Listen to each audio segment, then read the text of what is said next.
Welcome to CAN, Caribbean Affiliate News. My name is Siobhan Gobin. Here are the stories that we're following today, September 10th, 2013. In Guyana, the government okays imported chicken to cope with the shortage. The Guyana Defense Force objected to armed Venezuelan soldiers entering Essequibo. Trinidad and Tobago scraps fuel subsidy to Caribbean Airlines. And also in Guyana, DJ Chady is gunned down. Details on these headlines and more when we return. I can't believe your mom let you take your car out. This is awesome. It's time to grow up. You're crazy. Little while Faster, faster. Stop. it'll all be alright. I raised my son to be careful, Hey, sweetie. Hey, Mom. but just to be safe, So don't you worry. I got a Subaru. Love. It's what makes a Subaru a Subaru. Coleman Subaru, 1710 North Alden Avenue, Ewing, New Jersey, or colemansubaru.com.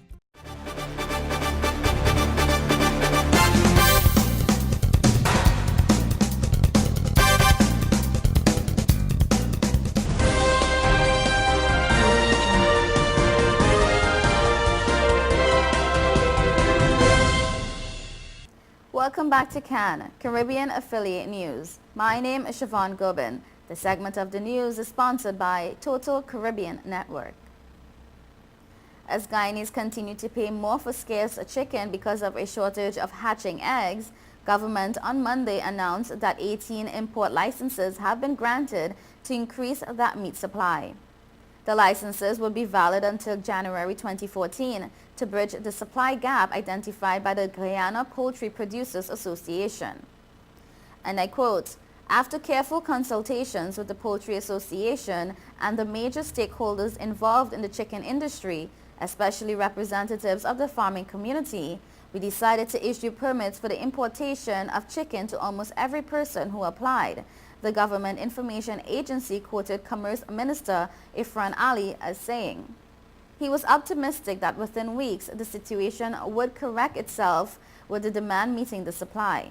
He says, "We are encouraging the large poultry producers and small farmers to step up production so we can control the market for the end of the year. Indeed, our consumption of chicken has increased tremendously. We need to ensure production continues to increase to meet that level." The decision to grant the licenses followed the commencement of monitoring of the escalating poultry prices from last month.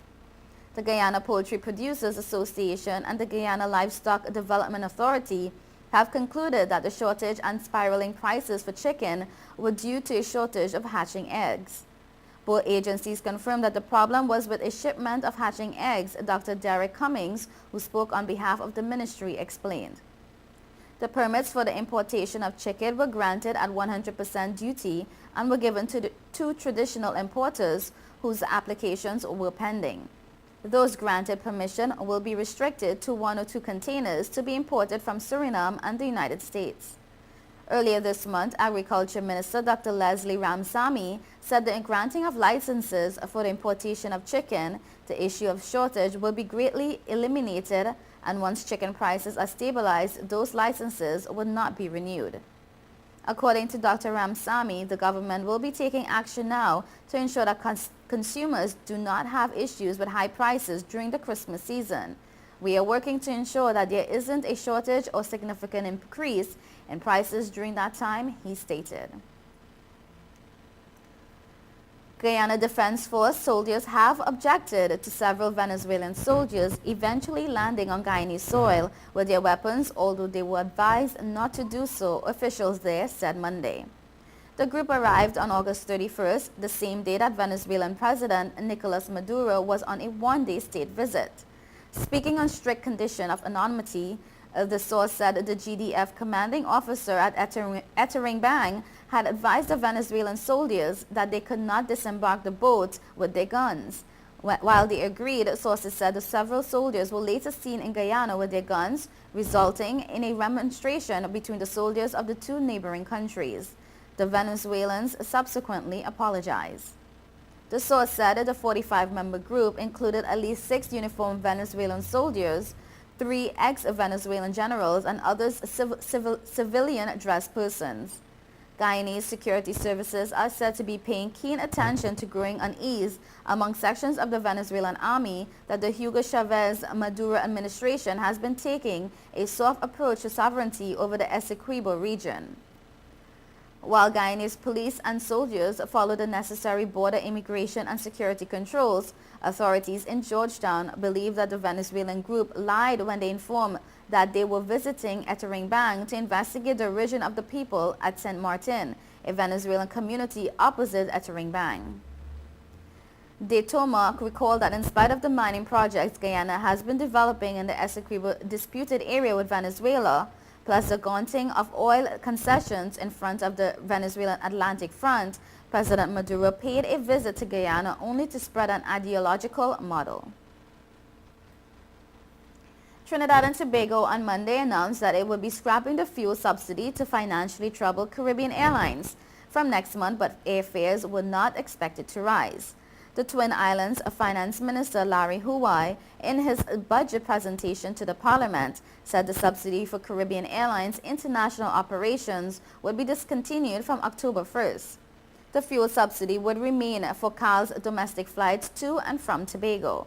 And I quote, "I have been assured by the Board of Caribbean Airlines Limited that the removal of the fuel subsidy will not impact the ticket pricing policy," he told the House. Several Caribbean governments and regional carrier Liat have called for the removal of the fuel subsidy to CAL, citing unfair competition. The subsidy has so far amounted to $46.7 million. He explained that the removal of the subsidy was incorporated into CAL's business plan, which he would receive from the board on September 17th. The business plan, whose first phase has been completed, is expected to help CAL achieve financial viability. Huwai minutes later in his budget presentation announced that the United States-based low-cost airline JetBlue would begin flying to Trinidad from July 20th, 2014. The Greece-based Apollo airline is expected to begin charter flights from selected European cities to Tobago. According to the finance minister, those two new services would complement WestJet's flights between Toronto and Port of Spain and Caribbean Airlines services to North America.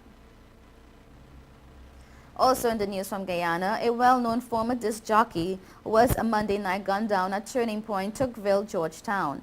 He has been identified as 37-year-old Sheldon Chady of Chapel Street, Tocqueville. The suspect was caught and beaten by public-spirited citizens. He was taken to the hospital for treatment to head injuries under police guard. No eyewitnesses were contacted, but relatives said they were told that DJ Chady was sitting outside Turning Point when the father of 5 was hit by 7 bullets.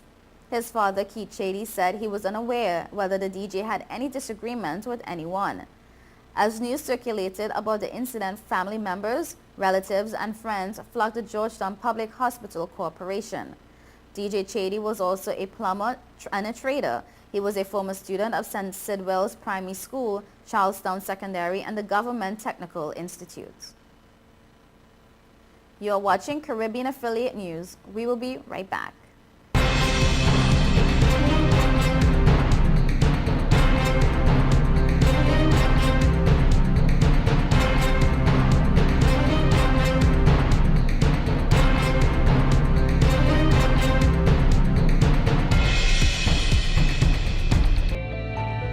5 million customers use Leica Mobile for affordable international mobile calls, connecting over 2.5 million mobile calls daily, helping our customers stay in touch with their loved ones, whether they be in Asia, Africa, Europe, or the rest of the world. Every 5 seconds, a new Leica Mobile customer joins our growing family, helping you to make affordable international calls across the world. Leica Mobile. Call the world for less. Since we announced Sign and Drive with 0 out-of-pocket and low monthly payments, cars been flying out of Bronx Honda at a record pace. Whoa! New Accord with 0 out-of-pocket for $249 a month, or new Civics just $199 per month, or save thousands with 0% financing. You never had to leave the Bronx to get the best price on the Honda. Bronx Honda guarantees the lowest price in the Bronx. Bronx Honda, East Tremont Avenue. Visit BronxHonda.com.